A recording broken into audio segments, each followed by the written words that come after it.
अब हमारा question number 10 है, show that A1 A2 AN from n AP where AN is defined as below.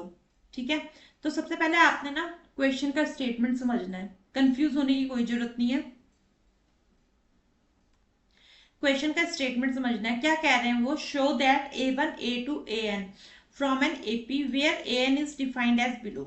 ठीक है, वो कह रहे हैं शो करो A1 A2 AN from n AP। ठीक है, एक एपी में A1 A2 और AN।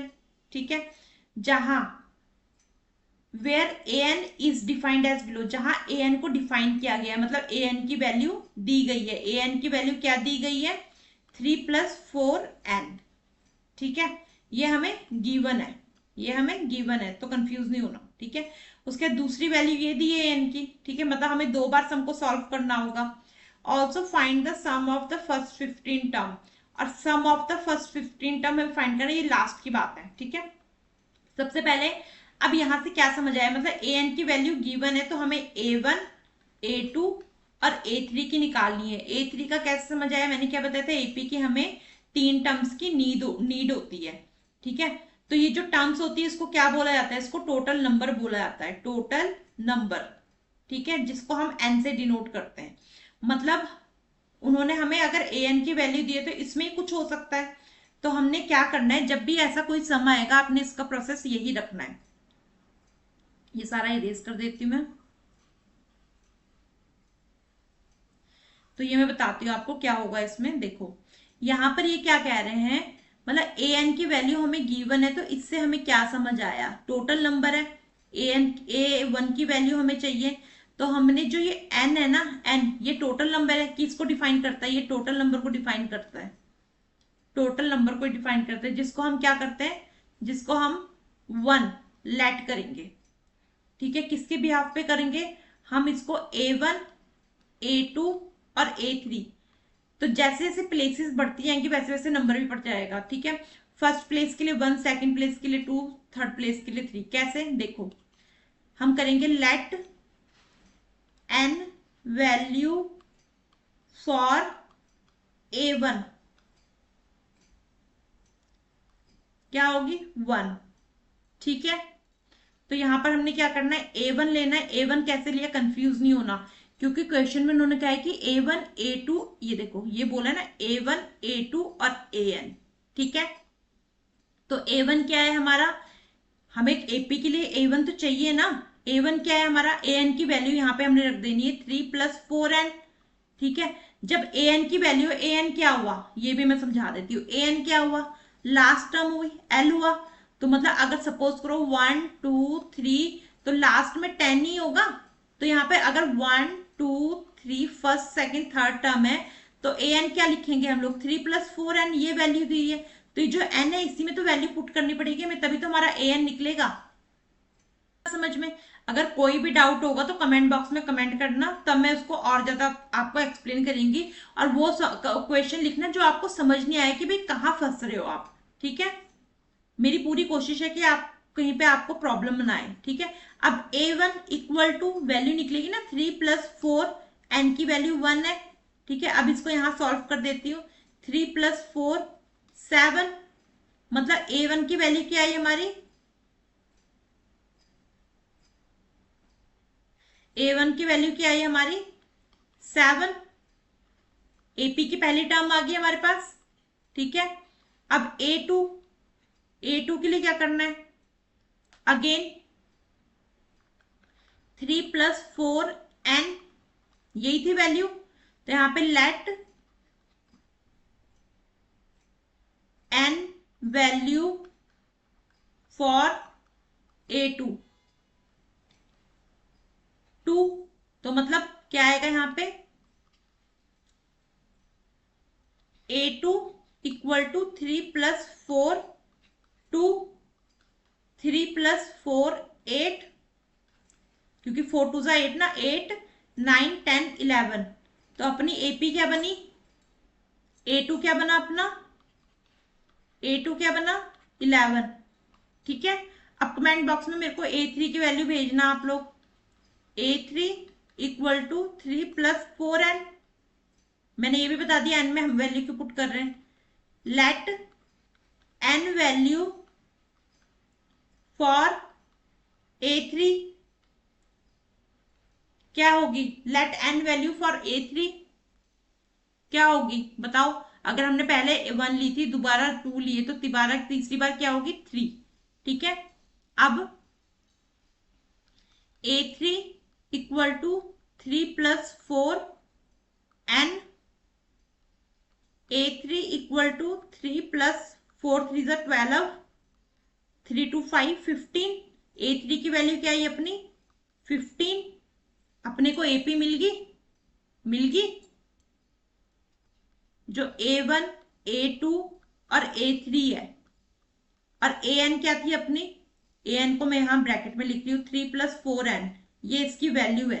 तो A1 की वैल्यू क्या मिली हमें, देखें A1 की वैल्यू 7, A2 की वैल्यू 11, ये देखो 11, और A3 की वैल्यू 15। 7 11 15, 7 11 15, और AN 3+4n। अब आगी बात समझ में, आई बात समझ में। ठीक है, ऐसा कोई भी सम आएगा तो आपने इसी तरीके से करना है। और स्टेटमेंट सम में बच्चों को ज्यादातर ये दिक्कत आती है क्योंकि जो हमारी 3rd 4 एक्सरसाइज है ना, वो भी स्टेटमेंट सम से भरी हुई है। तो मैं आपको एक सीधा सा सजेशन देती हूँ, जब आपके टीचर्स ना स्कूल में पढ़ा, हम भी रहे, यूट्यूब में बहुत सारे टीचर्स हैं, सब पढ़ा रहे हैं, तो आप जितनों की वीडियो देखते हो या स्कूल में जितना टीचर्स आपको बताते हैं, एक तो आप क्या करा करो, अगर टाइम लगे तो रफ हैंडेड सुना, जो वो बोल रहे हैं वो सुना।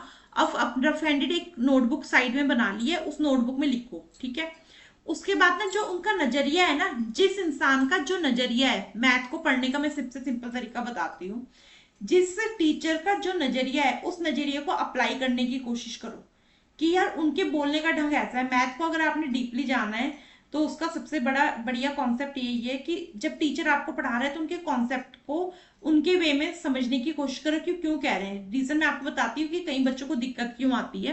कई बच्चे बहुत इजीली कर लेते हैं, जिनका आईक्यू बहुत अच्छा है, पर कई बच्चों को दिक्कत आती है। ठीक है, तो उसमें क्या होता है कि आप अभी छोटे हो, आपको अभी प्रैक्टिकल लाइफ का अनुभव नहीं है।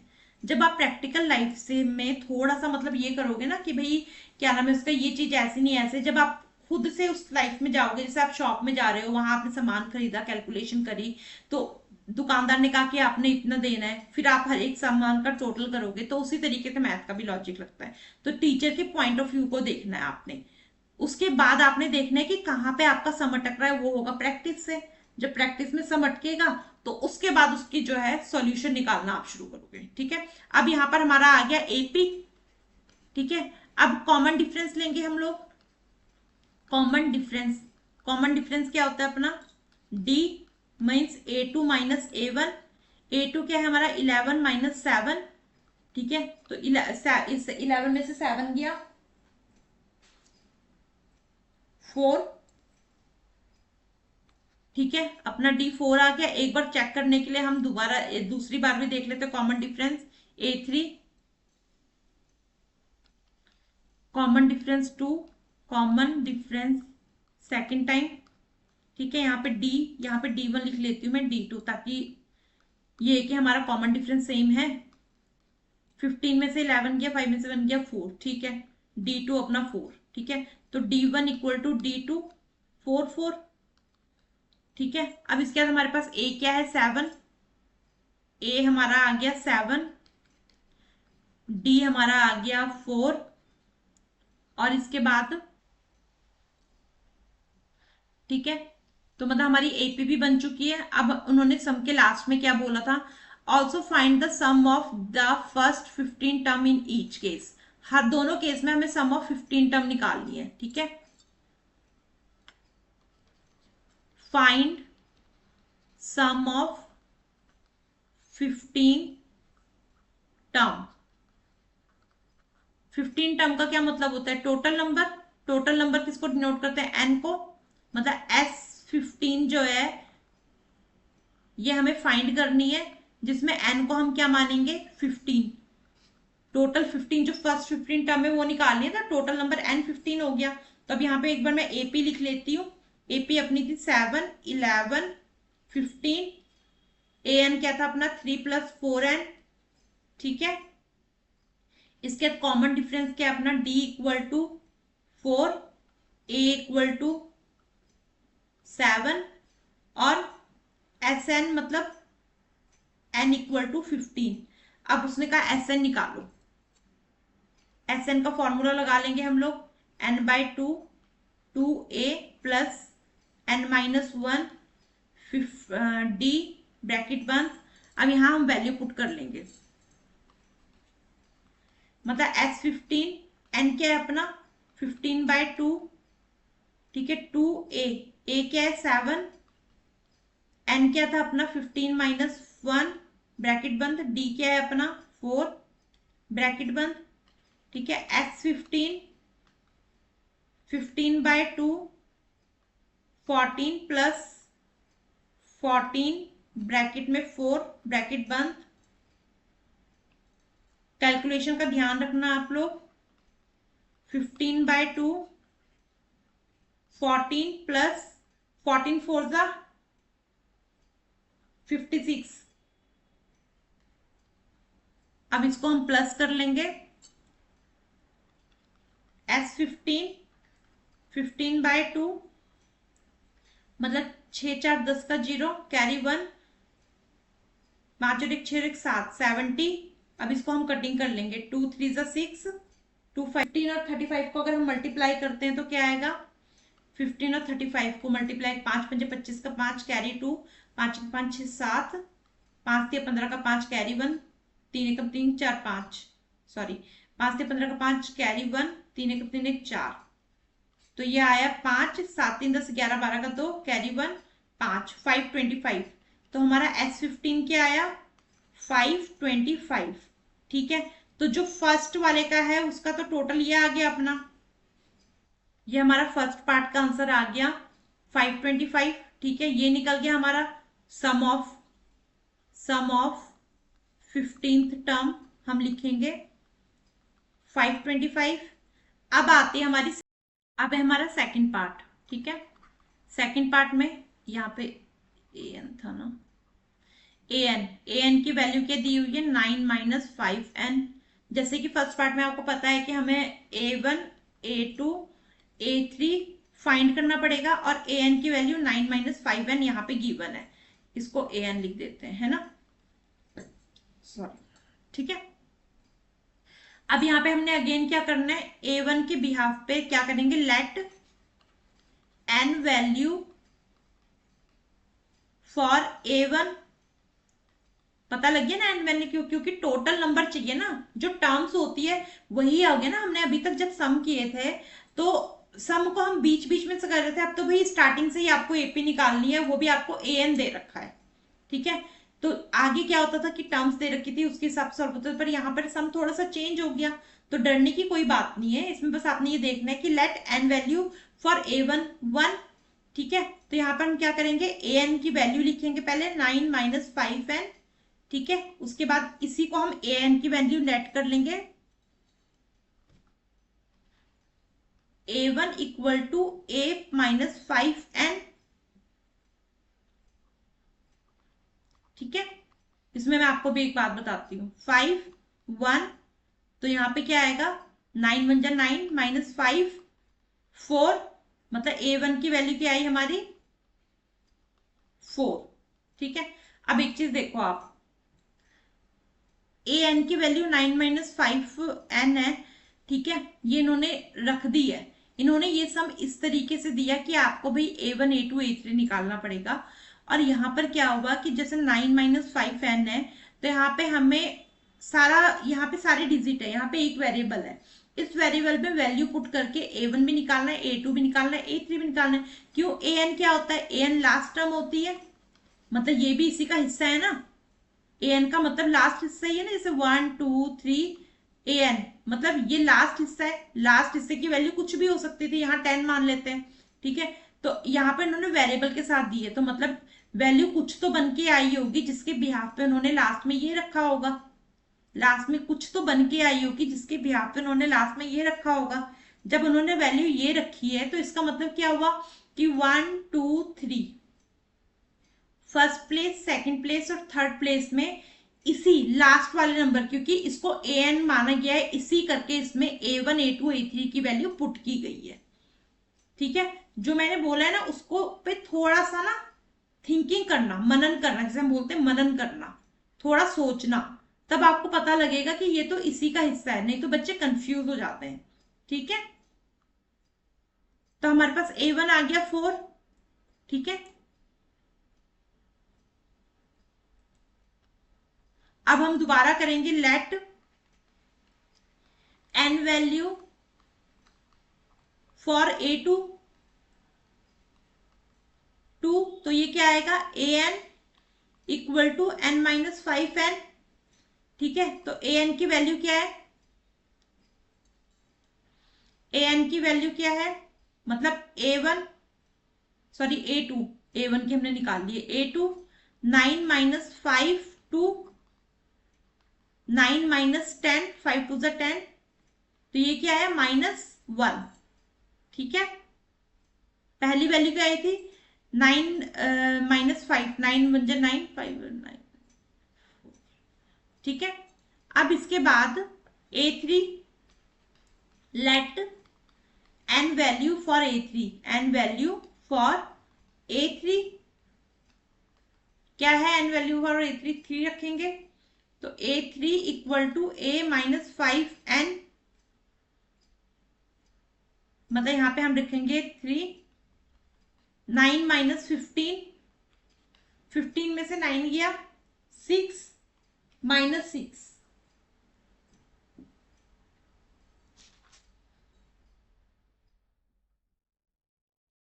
ठीक है, अब यहाँ पे हम अपनी एपी क्रिएट करते हैं, तो हमारा पहले आया था 4 - 1 - 6।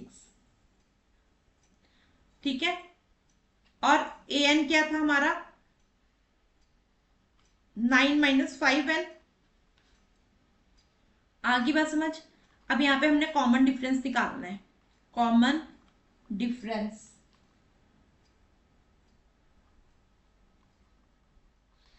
d a2 - a1, तो क्या होगा -1 - 4 मीन्स -5 -5, तो ये हमारा d1 हो गया, इसको हम मान लेते हैं d2 में भी देख लेते हैं अगर हमारा कॉमन डिफरेंस सेम आया तो d2 लिख रही हूं मैं डायरेक्ट, a3 - a2, a3 क्या है -6 -1, मतलब -6 +1 -5, तो ठीक है जी, हमारा d2 भी आ गया -5, d1 इक्वल टू d2 हो गया, d1 इक्वल टू d2 हो गया -5 -5। ठीक है, हो गया। अब इसके बाद हमने क्या करना है, उन्होंने क्या कहा था सम ऑफ फर्स्ट 15 टर्म, तो सबसे पहले हम क्या करते हैं ए लिख लेते हैं, मतलब एपी लिख के ना पहले एपी लिख लेते हैं, एपी के बाद हम सारे नंबर्स लिख लेंगे, उसके बाद हम सम ऑफ 15th टर्म निकालेंगे। तो ए क्या है हमारा 4 - 1 - 6, 4 a1 a2 a3 an 4 - 1 - 6। ठीक है, 9 - 5n, यही था an की वैल्यू। ठीक है, इसके बाद यहां पर क्या आएगा हमारे पास d आया -5, a आया 4 और an आया, an तो था ही n, sum of first 15 term, तो एस n पता है हमें 15, और Sn को हम क्या डिनोट करेंगे, Sn को हम करेंगे S15। ठीक है, तो सम ऑफ फर्स्ट, अब यहां पे आता है sum of first 15th term, 15 term. ठीक है,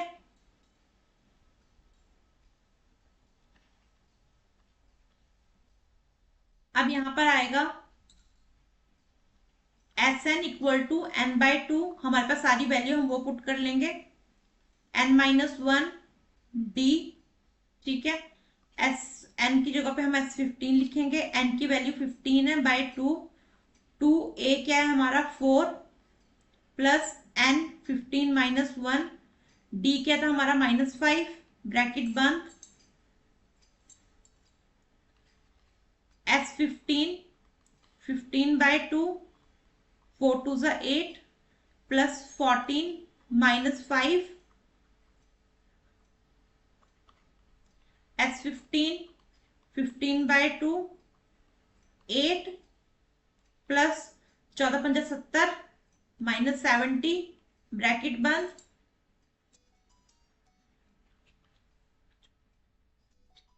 S15 15/2 8 माइनस 70 तो यहां पर क्या आएगा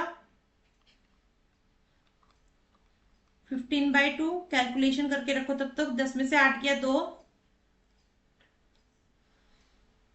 6 ठीक है।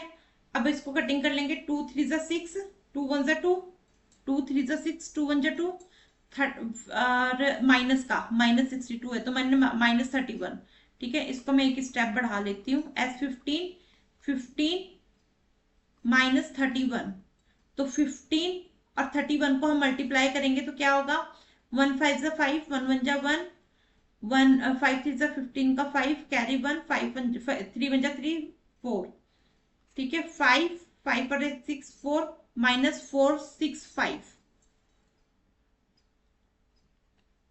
S15 क्या आया हमारा माइनस 4 6 5 ठीक है। तो ये हमारा सेकंड पार्ट का sum of 15th term in second part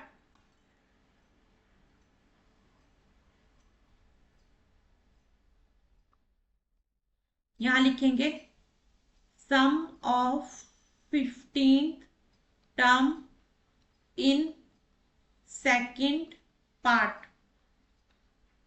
तो क्या होगा S15 क्या है हमारे पास माइनस 4 6 5 इज अवर आंसर। यहाँ पे हमारा सेकंड पार्ट डन होता है। एक चीज याद रखना फिर बोल रही हूँ ऐसे समूह को आपने इसी तरीके से करना है। अगर आपके दिमाग में स्टेटमेंट पड़ गई स्टेटमेंट समझ आ गई आपको तो आप इजीली कर लोगे। शुरू में आपको दिक्कत आएगी मैं ये नहीं कह रही हूँ कि शुरू में आपको होगा कि यार क्या है रीजन उसका यही है कि अभी आप 10th क्लास में पहुंचे हो ठीक है। तो इसी करके बच्चों को समझने में दिक्कत आती है। मैं ये नहीं कह रही कि नहीं आती बट जब आप प्रैक्टिस करोगे ना कोई भी चीज हमारे लिए लाइफ में नहीं होती है बट अगर हमने उस पर प्रैक्टिस कर ले ना तो वो प्रैक्टिस करके हमारे लिए इजी हो जाती है। तो सिर्फ प्रैक्टिस ही एकमात्र एक साधन है जिसके द्वारा आप लोग अपने समूह को इजीली हैंडल कर सकते हो। कुछ नहीं करना है बस आपको सम का प्रोसेस बता दिया गया है। सम आपने उस तरीके से करते जाना है और सम का जो स्टेटमेंट है ना उसको हमेशा लिखो। जब भी आपने सम सॉल्व करना है उस समय पे आप जरूर स्टेटमेंट लिखिए। स्टेटमेंट लिखने से क्या होगा कि आपकी जो प्रॉब्लम है ना वो एटलीस्ट 90% सॉल्व हो जाएगी। जितनी बार प्रैक्टिस कर रहे हो स्टेटमेंट लिखो। जितनी बार प्रैक्टिस कर रहे हो स्टेटमेंट रीड कर करके लिखो रीड कर करके लिखो।